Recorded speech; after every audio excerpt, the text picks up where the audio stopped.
everybody, thank you so much for being here today. My name is Kay, and this is Dark Tales from the Road.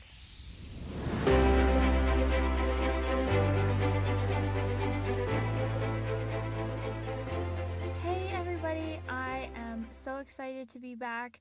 I appreciate everyone's support. My numbers still went up during December, and it's amazing. I appreciate all of you so much. And I'm very excited to get started again. I have 10 episodes ready and 5 that I just need to record, which, that's the easy part. The research is definitely the hard part. So excited to be back. I've been itching to get back. And I'm just going to go ahead and jump in. Today we're going to be going to the Sorrel-Weed House in Savannah, Georgia. So if you guys are new here, this is how I usually do it. I start with the state, the city, and then I end with the topic. I'm a huge history buff. I love to learn about new places, and this is no joke, guys. That with how many episodes I'm on now, this is episode 30. I have learned so much, and I'm pretty sure my husband's annoyed by me going, like it's kind of like Oscar on The Office, where it's like, actually, like, it's probably getting annoying.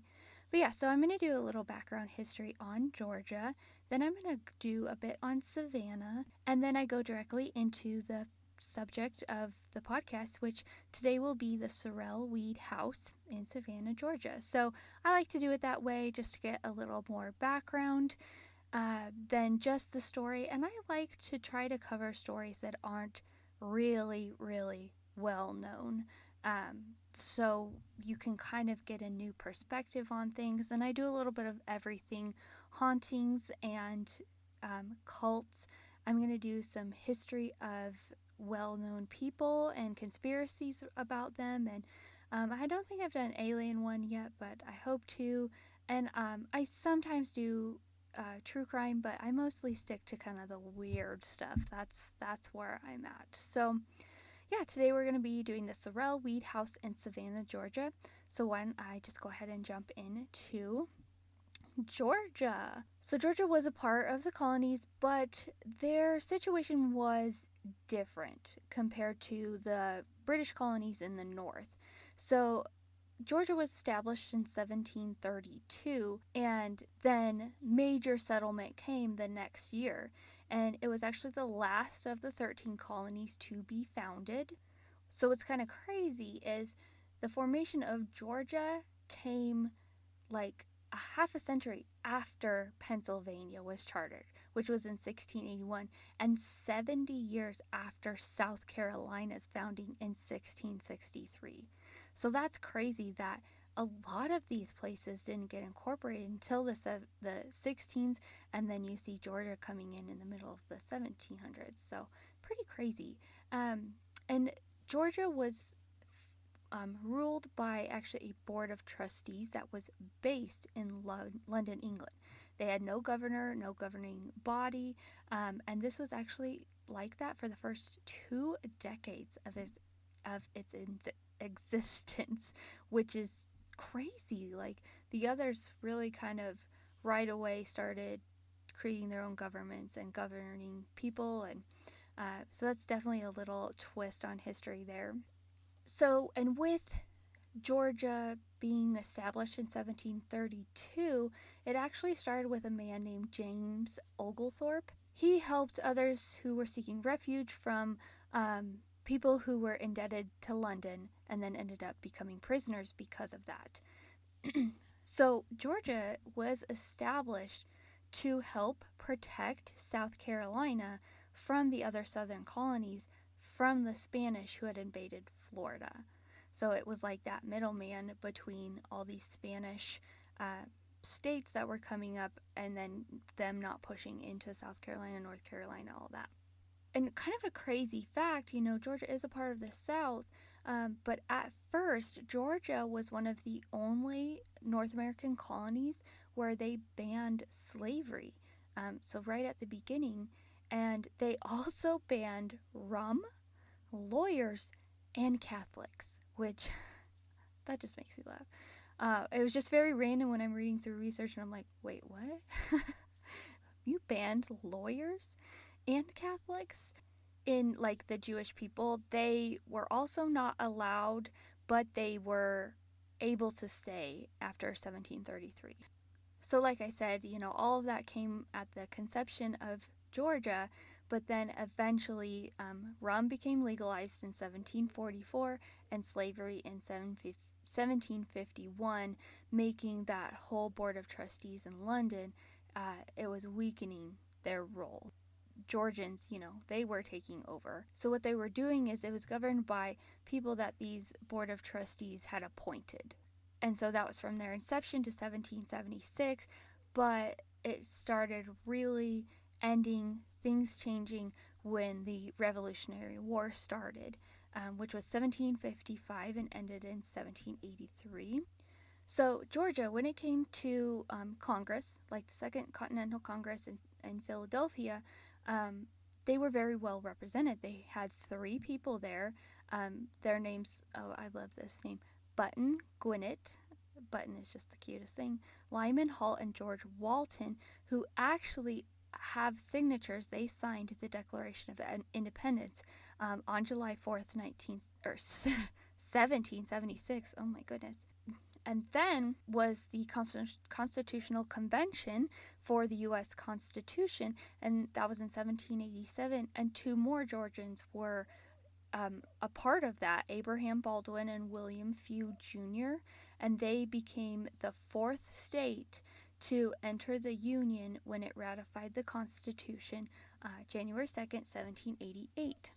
So when that ban on slavery was lifted, the people of Georgia very quickly started plantations.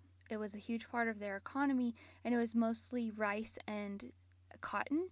But in Georgia, you've all heard of this, you've all heard of Eli Whitney and his invention of the cotton gin that originated in Georgia and was like the hugest invention and a part of this era in 1793 for them to make, picking cotton easier.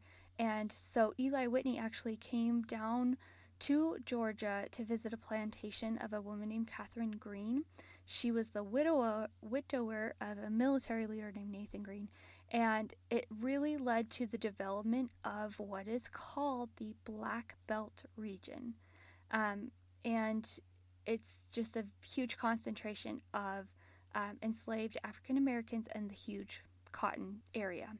So then that belt really spread from South Carolina to Alabama, Mississippi, and, eventually was a huge part of the southern states there. And at that same time, so this was in 1793, actually in 1785, a charter came through to found the University of Georgia. It was the first university in the entire nation that was actually established by a state government. So it took 16 years to build this, and it's in Athens, Georgia, and that's really how Athens got built up big. And also another fun fact, Wesleyan College was established in 1863 in Macon, Georgia, and it was actually the first college that were granting degrees to women in college. So that's pretty cool. And then, like most places, here come the railroads, and it started connecting Athens, Augusta, Macon, and Savannah all together, which were huge areas that were booming at that time. And this was around the 1830s. And it was just built and built and built. So by the 1850s, the state had more miles of rail lines than any other southern neighborhoods. And so it made Georgia a very, very important place, especially during the Civil War. So during that time, it had the largest population and the largest number of enslaved people and the largest number of enslavers in the Deep South there. Like I said earlier, it became the 5th state to secede from the Union, and then by the mid-19th century, it had so many plantations, more than any state in the South, and people saw that with almost jealousy. Like, oh my gosh, like they had this huge plantation culture and their economic advances were going crazy, and it really all sat on the dependence on slavery. Another part of the Civil War that Georgia participated in was they had a prison camp in Andersonville. It was the largest and very notorious of the different. There were other Confederate prison camps, but this was really the big one. And it became a source of like post war propaganda and had a huge high casualty rate among its prisoners. I love the Civil War. I love all the dynamics of it. It's very, very crazy. But, stuff like that. It's just awful. So after the war, they, like everywhere else, they had to reconstruct and build their state back up. Um, but, after this time, politics were getting big. Federal occupation, huge. Racial violence, and the Freedom Bureau and the Ku Klux Klan became very, very big, like a huge role in Georgia, as a lot of the other Southern Confederate states also. After the war, more than 460,000 enslaved people were freed. Georgia was mostly rural at that time, and a lot of the people were trying to survive. Farming is not easy, but after the war, trying to rebuild farming was not easy, especially because they lost their labor force. They lost all of their slaves, and so that put a big dent in the cotton production. And so the demand for cotton went crazy because it's worldwide, And so Georgia became in a huge financial circumstance that they just couldn't handle because of that worldwide shortage, and they can't keep up. With that, a lot of the farmers really took a back seat to the industrial parts and business parts of Georgia. And so a lot of the farmers had to come in and do tenant cropping or crop lean systems to really help try to get their farm back on track, get that cotton produced and out. And almost 50% of the farmers, whether they were black or white, were doing this tenant and crop lean systems. And so they were farming on land they did not own. It was mostly a sharecropper. So I had heard these terms before, but I didn't know about them. So tenant farming is the one who resides on your land is the landlord. So you farm someone else's land, the owner is your landlord, and then they can either pay the landlord to be able to do this, or they would do they would give them a portion of their product to sell or keep or whatever, or they would just do cash transactions, all kinds of combinations for them to be able to use their land to try and, survive. And this was also very hard on them because the tenants had very little rights. The owners could do whatever they wanted with them. They could evict them just out of nowhere. Just tomorrow, you're done. Sorry, get off my land. But then like some would come and they would do a fixed contract for them that they had to do this many years or whatever, and they would do huge long years, like just insane, or they would become almost servants, like ranch hands that they would force to work fields and stuff. Like the word they used was indentured, like what? Oh my gosh.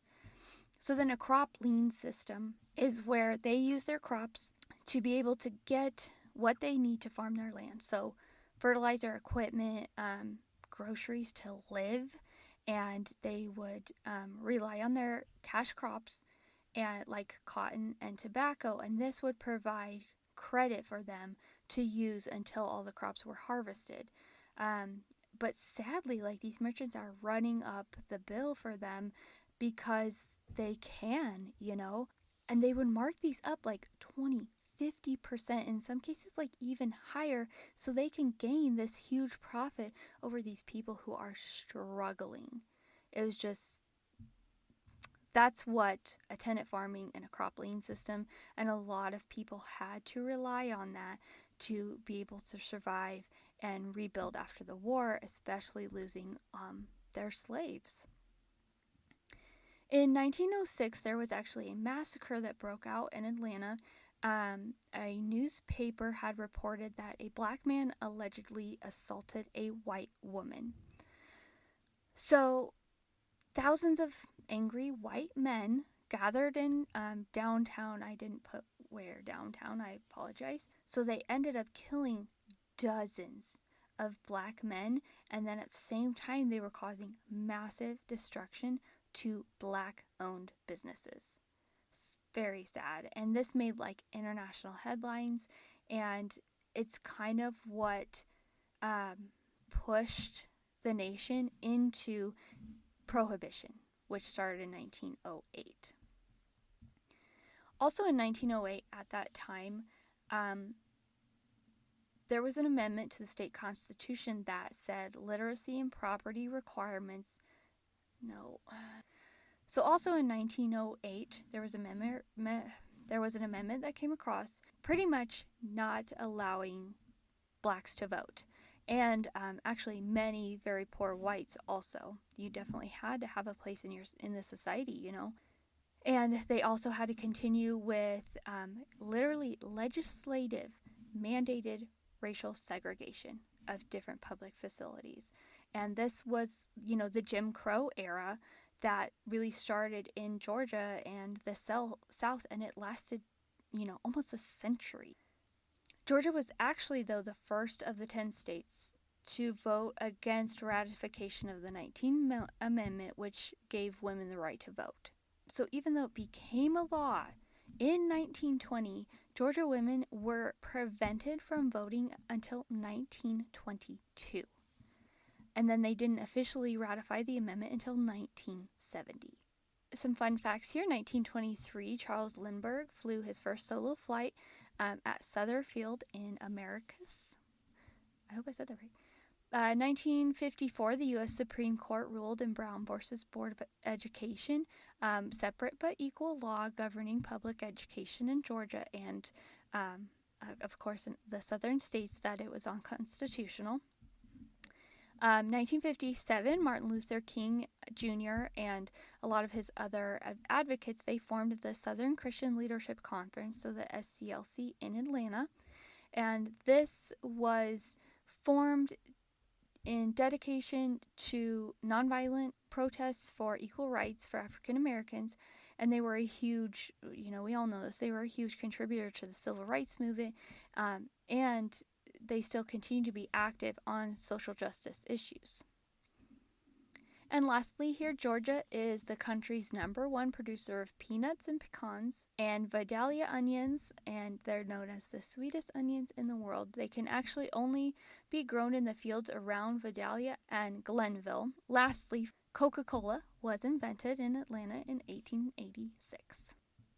So I got really into the history of both Georgia and Savannah over this, so the history part might be a little longer, but I just really enjoyed doing the research on this one. So now I'm going to talk about Savannah.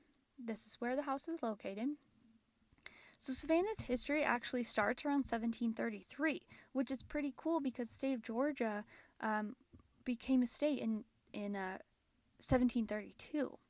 And so again, we talk about James Oglethorpe, and he had 120 passengers on a ship that came along the Savannah River in February of that year. And he named the 13th and final colony Georgia after King George II in England. And actually Savannah became the first city there. So at the beginning, I already kind of talked about this, but this was in Savannah also. People were not allowed for free worship. Rum, lawyers, and slavery were forbidden. And Oglethorpe actually went to a local Yamakra Indian chief and established this relationship, so they granted them the ability to bring more passengers, new arrivals, to come to Savannah and settle down. And the city just blew up and was doing really well. Everything was getting along. So Savannah is known as America's first planned city. Oglethorpe actually laid out the city in a series of grids, so it would allow for the streets to be wide enough, with shady, public areas and parks. And then they had a place to do their town meetings and a place where, businesses were there. You could open your business on this spot. And it had 24 original square acres, and actually 22 of those original are still existing today. During the American Revolution, the British took Savannah in 1778 and actually held it until 1782. Eventually, independence came for Savannah, and again, it just flourished from there. Farmers came in realizing how rich the soil was and seeing the climate. It was very favorable for farming certain things, especially cotton and rice. And so plantations and slavery became the profitable parts of Savannah and, all of Georgia at that time.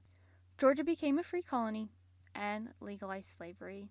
And, that's then came the huge Atlantic slave trade that brought all these African Americans through the port in Savannah.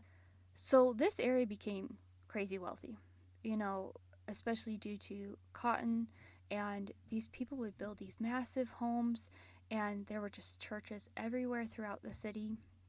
And we've all seen the homes in Georgia, like in magazines and movies and stuff, like just gorgeous. And so after the invention of the cotton gin came about, they were huge rivals with Charleston, especially on the commercial port side and moving the cotton around. And a lot of the cotton prices were set by the Savannah Cotton Exchange, and that building still exists today. There's always something, and in these past, it's always fires, and they had two huge fires that left most of Savannah in just complete ruin. And the residents had to rebuild, and it was in 1796 and 1820. And then along with those fires in 1820, there was a huge outbreak of yellow fever that killed a tenth of the population. Savannah is tough. They always talk about it being a tough place because they survived fires, epidemics, and hurricanes. They're huge in the South. So at the turn of the 20th century, cotton was king. It's still king. Savannah is thriving. There's all kinds of new industries coming in, like resin and lumber. And then I just had to include because boll weevils came in and destroyed most of the cotton and the state's economy. And then, right as that started, the Great Depression hit. Talk about awful timing. So Georgia's been through a lot, okay? And like most places, the Great Depression, all of that. But we're going to skip ahead because present day, Savannah is a huge tourist attraction. The architecture there is iconic, the ironwork, and just some of the amazing structures that they have there. They're also known for Juliette Gordon Low. She was the founder of the Girl Scouts. There's also the Telfair Museum, is one of the first museums in the South, public museum. The first African Baptist church is one of the oldest Black Baptist congregations in the U.S. And Congregation Mikveh Israel, I hope I said that right, is the third oldest synagogue in America. And the Central Georgia Railway, their Roundhouse complex, it is the oldest standing antebellum rail facility in America. And some of the other structures that you go see, I recommend, as the Owens Thomas House and its slave quarters, which is a part of the Telfair Academy, and it's a huge example of what's called Regency architecture from a man, he was an English designer named William J., and it was this period of like 1818 to 1825. There's a Pirate's House, which is the old Seaman's Lodge that is mentioned in Robert Louis Stevenson's book Treasure Island. And there's also the Pink House. It's the site of the first bank in Georgia. The Cathedral of St. John the Baptist, an independent Presbyterian church, and a former wage earning savings and loan building. And then there was in Georgia, Savannah, one of the largest African American banks in the United States. It's not that now, but it does house the Ralph Mark Gilbert Civil Rights Museum, so that's pretty cool. All right, so enough of Georgia and Savannah. I could get so much more into it, but I think it's time to move on because I have a lot into this too. So we're traveling to the Sorrel-Weed House. I had not heard of this house until I was listening to And That's Why We Drink. They brought it up, and I was like, oh, this is so cool. So I had to be a part of it. So the Sorrel-Weed House, it's also known as the Francis Sorrel House. It is a historic landmark in Savannah, and it is a museum that you can go visit at 6 West Harris Street in Savannah. So it's one of the first examples there of Greek Revival and Regency architecture that's in Savannah. It was one of the first 2 homes, so another home, that the state of Georgia made a state landmark in 1954. It is 16,000 square feet and one of the largest houses in the city. It was first opened to the public in 1940 by the Society of Preservation for Savannah Landmarks. So when they opened it, it had a very long name, and this is what they called it, is the Society for the Preservation of Savannah's Landmarks presented a lone exhibit of future furniture and fine arts, 18th and 19th centuries, at the Sorrel-Weed House in Madison Square, January through April 1940. Oh, what? That's too long. And so this society later became the Historic Savannah Foundation. So it was opened again to the public in 2005, and that's when they started doing tours during the day, and then ghost tours at night, and they do it every evening at the house, and it's all controlled by the Sorrel House Museum, the Sorrel-Weed House Museum. It's hard to say all those.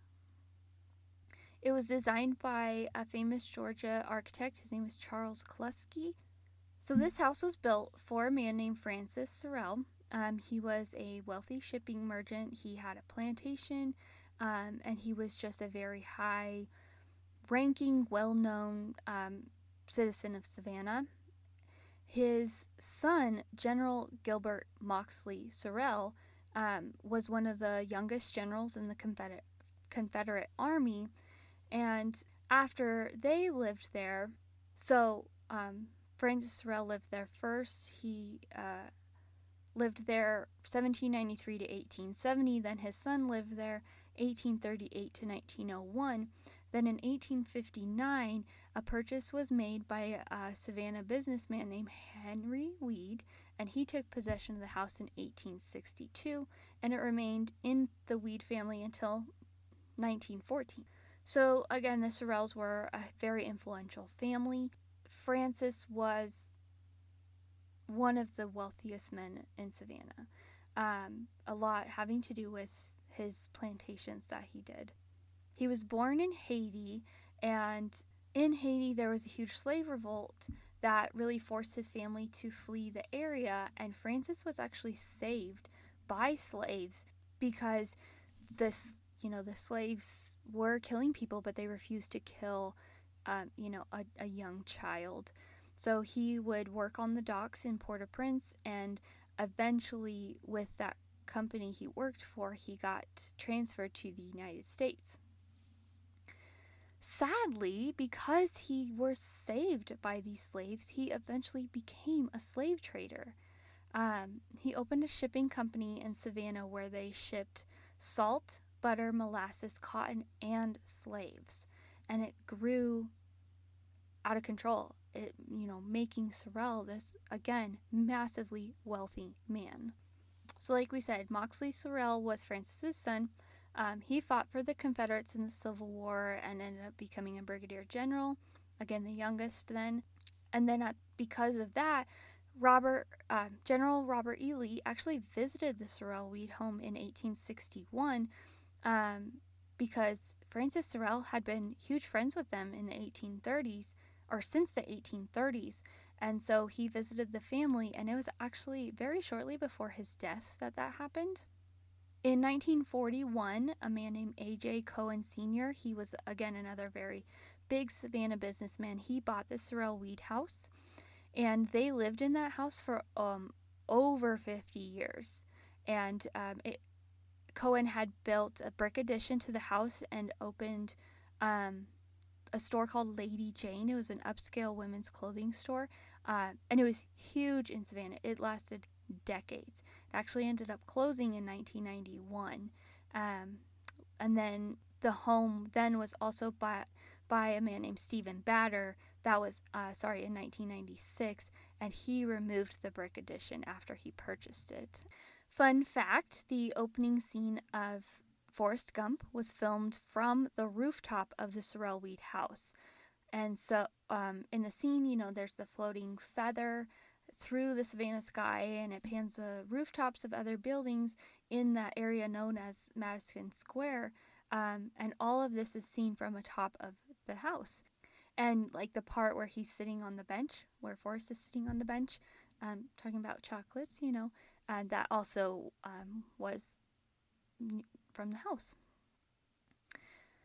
So this house is haunted, if you didn't know. Or yeah. So in 2005,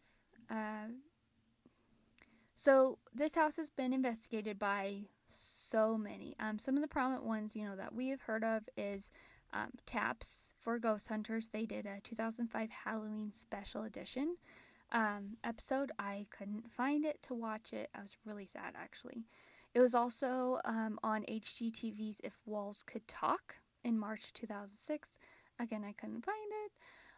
But of course, I found this one. It was investigated by Ghost Adventures in 2014, and it was featured on Travel Channel's Most Terrifying Places in America in 2010.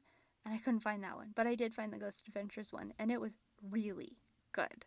So the Sorrel-Weed House has a reputation for being one of the most haunted buildings in Savannah. It was also featured, these were features in the Wall Street Journal in 2009 because of its reputation. USA Today's 10 best websites listed the Sorrel-Weed House as the top 10 Halloween travel destination. Disney's Babel, they listed the house as 5th most haunted place in the U.S. in a 2013 article. And Condé Nast, I hope I said that correctly, wrote that Savannah was one of the 8 best cities to visit at Halloween, and cited the Sorrel-Weed House for its reputation of paranormal activity. So Savannah itself is extremely haunted. You'll find a million accounts of different houses and everything, but it is said that the Sorrel-Weed House is kind of a crowd favorite at that area. So again, Francis Sorrel had the house built, and they were the first to reside there. So his life was plagued by tragedy, and this is what happened a lot to cause this activity. So Francis's first wife passed away, and so he married his late wife's younger sister, Matilda. They had a very happy marriage, but Francis had his troubles. He actually began to have an affair with one of the slaves. Her name was Molly. Francis even gave Molly her own room, which is very, very weird at that time, but that he gave her her own room so that they could have a private area for their affair. Just gross. But Matilda still found out, his wife, and found all the info about Molly. It is said that she was so distraught, so angry, that she committed suicide by jumping off the second floor balcony of the house. She landed headfirst and cracked her skull open on the concrete. So with that, Molly now is struck by guilt. Can you imagine? I heard, because I read it was very shortly after she found out that Matilda then went and jumped off the balcony. And so, because Molly's a slave, she's automatically held liable for what happened. The affair happened because of her. Matilda's death happened because of her. And then all of a sudden, we find Molly hanging by a noose in her room, by apparent suicide. It said that. Well, I don't know why I wrote it like that. So with that, it is said that the ghosts of Molly and Matilda still haunt the house. Some of the experiences that the visitors have had is they feel a dark energy in the house. Some have felt like they're being choked to death. Others feel drowsy when they enter the building. They've seen dark silhouettes walking through the halls. Some have even captured photos of the spirits. Others say they have seen the reflection of a female apparition in a mirror, and it's just kind of their face, like no physical bodies seem to be there. The ghost of Molly haunts the slave quarters, and a man actually rented the space to use as an office at one point in time. I don't know what dates, but he was unaware of the history, and he claimed being up there, he constantly felt uneasy, like he was just being watched the whole time he was working. Some others who go into the slave quarters with Molly, they claim to feel extremely sick and get very drowsy. Some even say they feel like they've been strangled by a rope, which, could be this memory of Molly's death. Another shift at this house that also is said to be creating this paranormal activity has to do with the Revolutionary War. The soldiers in that area were down. They were outmanned, they were outgunned, and dying quickly.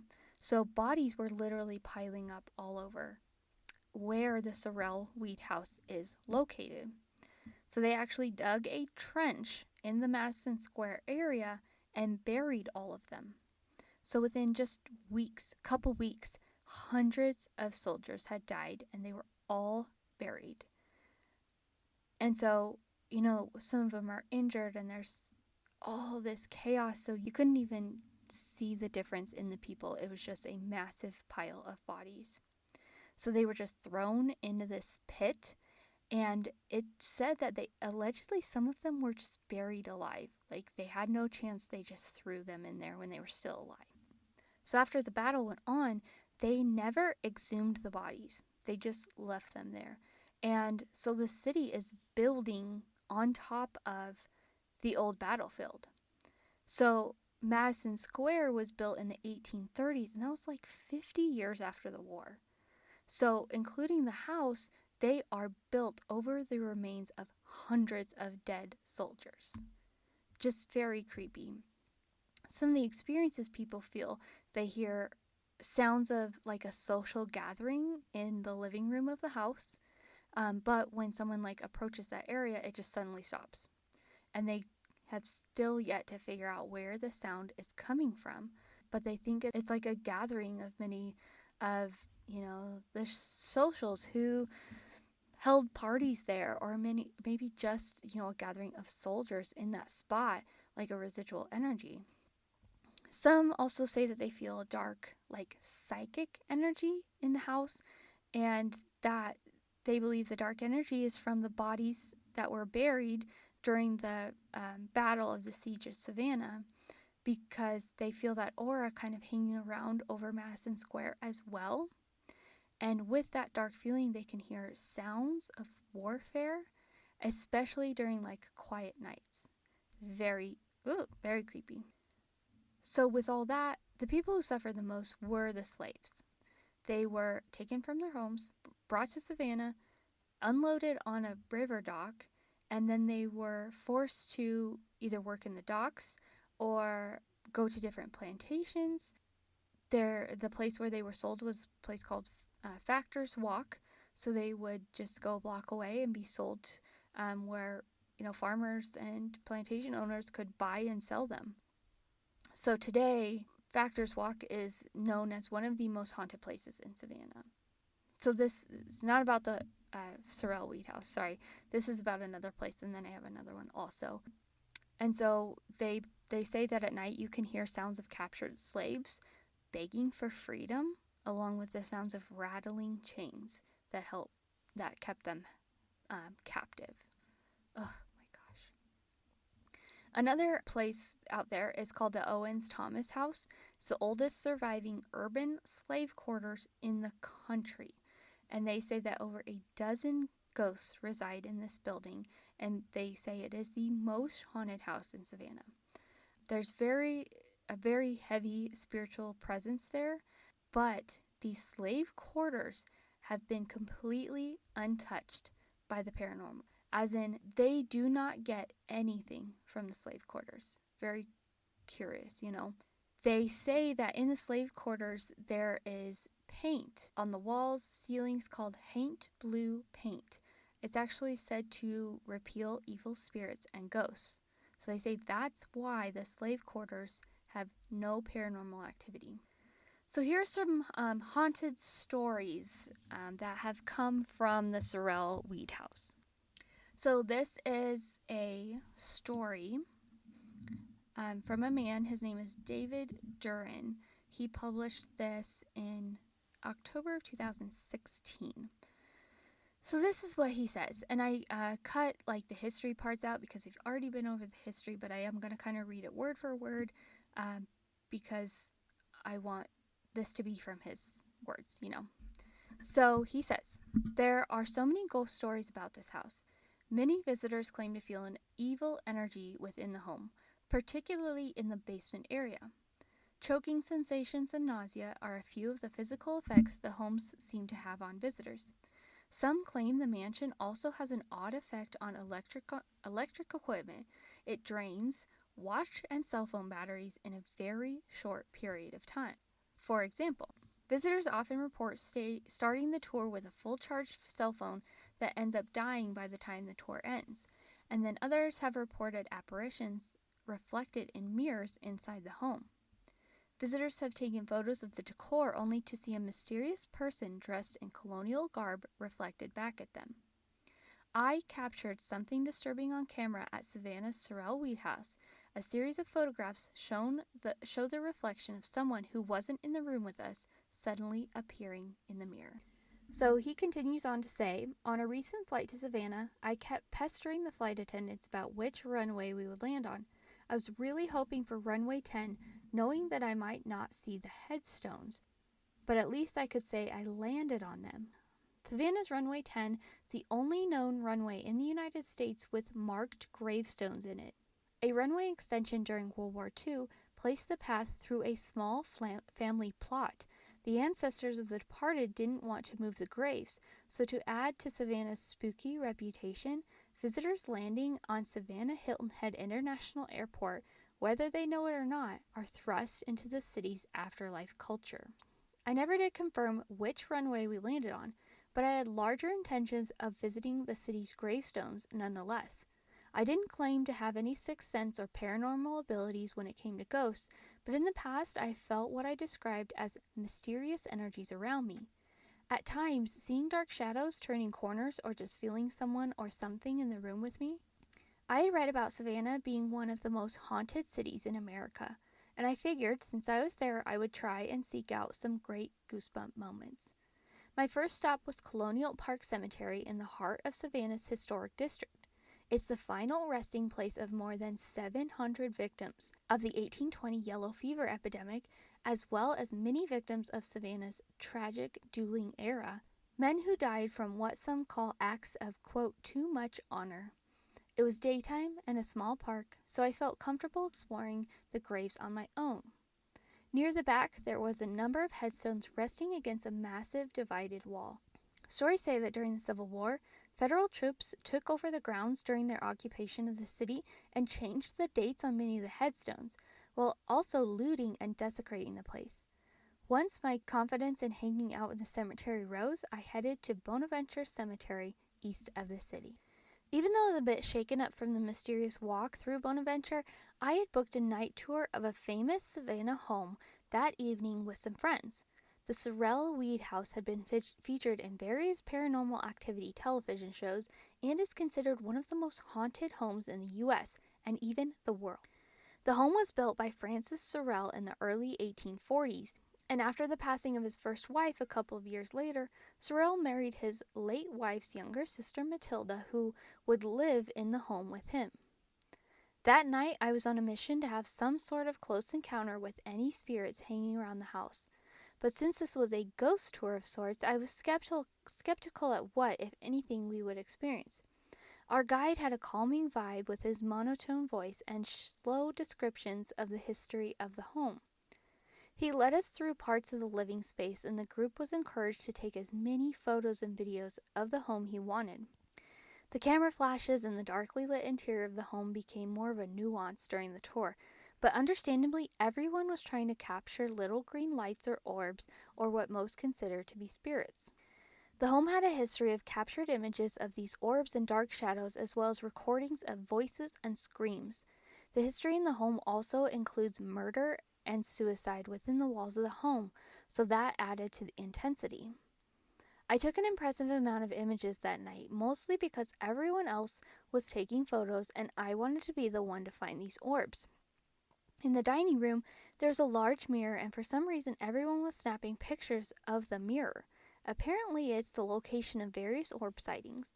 I took my mirror photos and while standing there, reviewed them on my phone. There was nothing immediately visible, so I continued the tour, mostly disappointed. There were a couple times where I felt the chills, but I attributed it to being in an old home with very little lighting. The tour ended and we all left, but none of us had any real evidence of a ghost sighting that evening. But the next morning, while laying in bed and scrolling through photos I had taken the night before, I came across something that still makes me shudder when I think about it. I saw what I was hoping to see but didn't really want to see. I examined the images carefully. I was looking for green lights, anything spooky really, when I came across what looked like an old school double exposure. Everything was basically bright white, but beyond that there was nothing out of the ordinary. It was the next image that gave me chills. One of the photos taken of the dining room mirror, there was an extra face in the reflection, someone who had been standing in the room with us. My hotel room was bright and full of light as it was early morning, but at the moment I noticed the unaccounted for person in the photograph, a dark shadow passed swiftly by the full-body mirror near the hotel room. My first thought was that something or someone was waiting for me to take notice of that particular photograph. I'd spent the entire day silently asking to see or feel something while on my ghost hunts, so in a way, it all made sense. When I showed my friends who had been in the tour with me, we checked the timestamps and sequence of my photos, which, while comparing them with the shots they had captured, a lot of us had the same exact images as we were standing in the same area as we snapped away. But my camera had caught something else in the historic home's dining room mirror. After comparing various timestamps and images, what we saw just didn't make any sense. There was a figure of a man standing in the background off to the side in the reflection of the mirror. The man didn't fit at all. His hairstyle and manner of dress appeared to be from another time period. The more we examined the image, the more frightening the facial features appeared, almost as if the man was looking directly at the camera. The timestamps show guests of the tour standing in the same spot as he appeared just moments before. The image of him appeared when he was standing alone, followed by an image of those guests right back in the same spot, almost as if he made them disappear so he could appear. Various people have viewed the image, and the initial reaction is usually a combination of fear and confusion. Employees of the Sorrel-Weed House are currently investigating the image, as are a handful of paranormal investigators around the country. So far, the response from the professionals is that whoever is pictured in the photograph is indeed deceased. Historical records indicate that the home is located next to, or possibly directly above, the site of the Siege of Savannah, which took place during the Revolutionary War. The 1779 assault, according to many historians, was the bloodiest hour of the entire war, with more than 1,000 casualties recorded. It's possible that the man in the mirror was a soldier, someone completely unrelated to the mysterious double suicide that took place years later. So these photos are really cool. You can find them on the internet. And so if you want to look them up, if not, I'm going to put them on my Instagram, Facebook, all of that, because it's very crazy. Because, like, he talks about people's heads disappearing, and it at first you're like, oh, the people were moving around, but he was clicking very quickly. And so it's like they do a bunch of the heads like disappear, so you can see this one head, and then they all kind of reappear, and he shows the one that's bright white. Very, very creepy. I think it's amazing evidence that he got. Very, very cool. So yes, I will put those on all my social media platforms for you guys to look at. So lastly here, I just want to go on a little ghost adventure trip with Zachy Baby. Again, if you're new here, this is Zach Baggins and his Ghost Adventure TV show, which I am obsessed with. I love Zach. I think he's super hot, even though, I say he's a weirdo. I'm a weirdo. We can be weirdos together. But yeah, I call him Zachy Baby because I love him. And so let's go ahead and go into this episode. It is a very weird episode, but it was good at the same time. I think Zach was very weird in it, but he was wearing sunglasses the whole time and just kind of had this weird demeanor going on. So who knows? So people, during the initial tour, they explained that people have had their hair pulled, scratches on them, lights that move and change. And they were actually walking around the house with a tour guide. And of course, I didn't write her name down. And while they were walking around, she needed to stop. Her heart started racing and she just needed to sit down. And she said she felt a very masculine and intimidating presence around her. And she said it was very weird because usually it's just a feminine one, like from Matilda or Molly. And she said, especially when you're alone, you feel that all around you. You start hearing footsteps, you start having doors open. Very creepy. So, in the parlor, a female spirit they believe is Matilda likes to hang out there. In the basements, there was a time where all the lights were on in the rooms down there. This guide was checking the room and felt something that ran up very quickly behind her, like felt the wind and everything from them.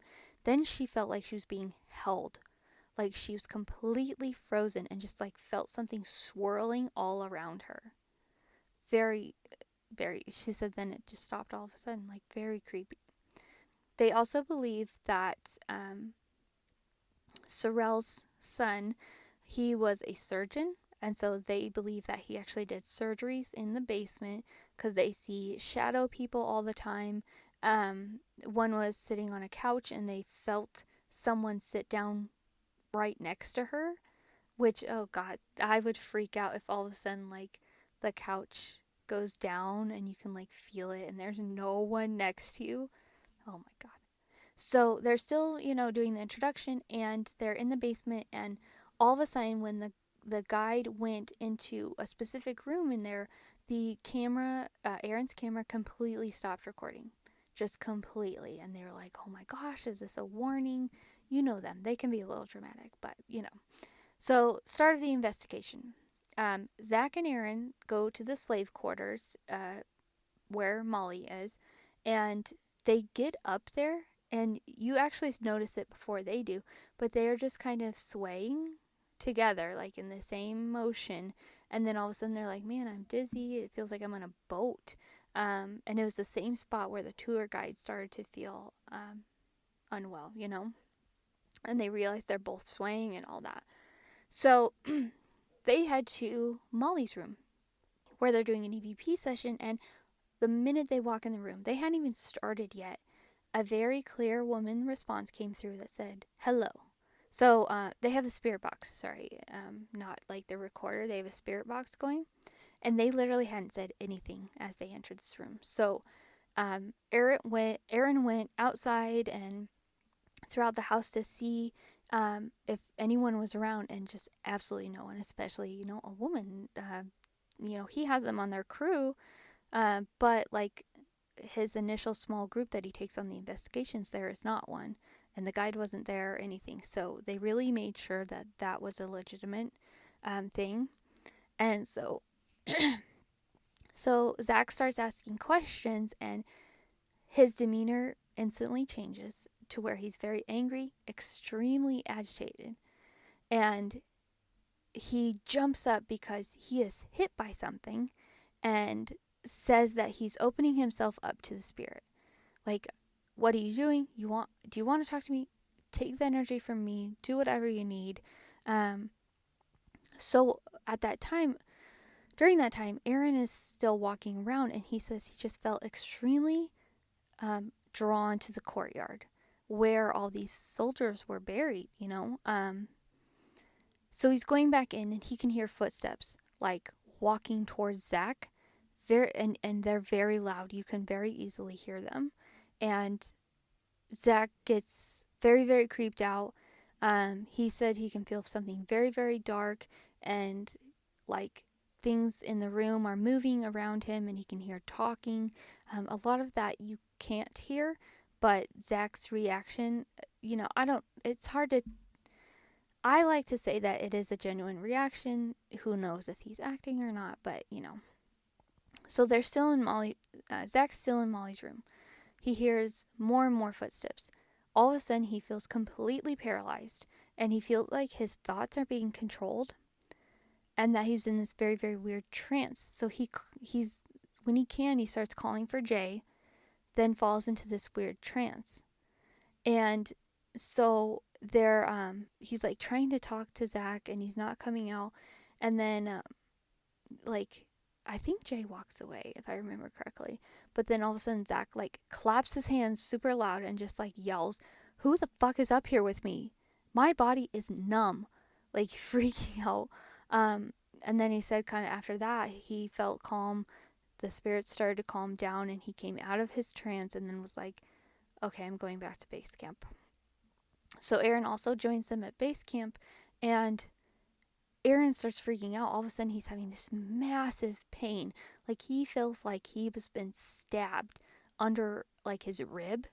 He felt it inside his body and outside of his body, and just extreme pain. You could tell he was so uncomfortable.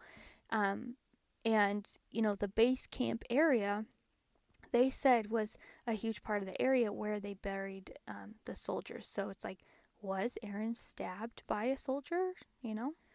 So as they're talking to Aaron, either Billy or Jay, I'm not sure which one, they chime in and they say, "Oh, well, at the same time that you were getting stabbed up here, I could hear groans and noises down in the basement at the exact same moment." And so then they're looking, and he has a red mark on his stomach all of a sudden too. Very, very weird. So this one does get a little crazy, and I love it. So they're now in the main part of the house where a lot of the daily ghosts are seen. They're doing EVPs and the spirit box, and so they start asking questions. How did Matilda die? And it came up saying hang. So how did Matilda die on the balcony? And it came up saying hang. So that was kind of off because she didn't hang, she fell. And then they said, was Molly hung then? And then it said rape came through. So it's okay, is this Molly? What's happening? They said, what do you miss about being alive? And this was very weird because one voice came in and said, get him. And then a second voice came in and said, I can't. Two very, very different voices. You can differentiate them very well. So it's are they talking to each other? It's hard to say, but gosh, you could hear it perfectly. They asked what would happen if we go to the basement. They did not hear it on the spirit box or the EVP, but you can hear it from the camera microphone.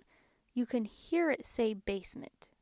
Very, very weird when they have all this equipment going, and they could hear it with their ears, So Zach gets the thermal camera going, and they're looking at, I'm not sure where in the house, but they're looking at this door. and they have a thermal camera going, and they're just kind of shouting people's names. And all of a sudden, so this door is like where you have 4 rectangles, it's just a design like that. And so there is a purple mist cloud that is directly over one of the squares. All of the others look normal and are filled in with the normal temperature color, except this one square. It's very weird. Like, just looking at it and you're like, well, why the one square? It's just, it's very prominent. You can very much tell what's happening. It's very weird. So then all of a sudden the thermal camera malfunctions and turns off. They keep trying to turn it on. It just turns off every time. Just not very much not working. So they all of a sudden get a very strong smell of sulfur in the same area at the bottom of the stairs. And so Zach, goes upstairs to see about the mist again, and a white mist appears and went past it. Very, very, very, very, very creepy. So that's the end of the episode. I know that, but it's one I definitely recommend because the voices were super creepy. The mist, at first I wasn't impressed, but then I've seen this episode before, and so I watched it again for research, and I was like, oh man, that is so weird. I don't know if I like that. So I highly recommend that episode. So yeah, that is the Sorrel-Weed House in Savannah, Georgia. I hope you guys enjoyed it. I hope you guys all had an amazing holiday season and time off from work and school, if you were able to. And yeah, I'm just so happy to be back recording. My researching was so much fun. So yes, I will see you guys next week for episode number 31. We're going to be heading to Rhode Island, and this is going to be a super awesomely creepy one. So yeah, definitely stay tuned for that. And I appreciate all your support. Again, I have an Instagram at Dark Tales from the Road. I have a Twitter, Dark Tales FTR. I have a Facebook group, Dark Tales from the Road podcast. I have a YouTube channel where you can listen to the episodes, and I do pictures with it. Plus, if you would like to donate to the podcast, everything goes to the podcast. None of it goes in my pocket, and it's for so many different things, constantly evolving throughout this process. So I have a buymeacoffee.com, and I also have a Patreon if you guys would like to join me on that. So thank you all for listening, and we will see you next week. Bye.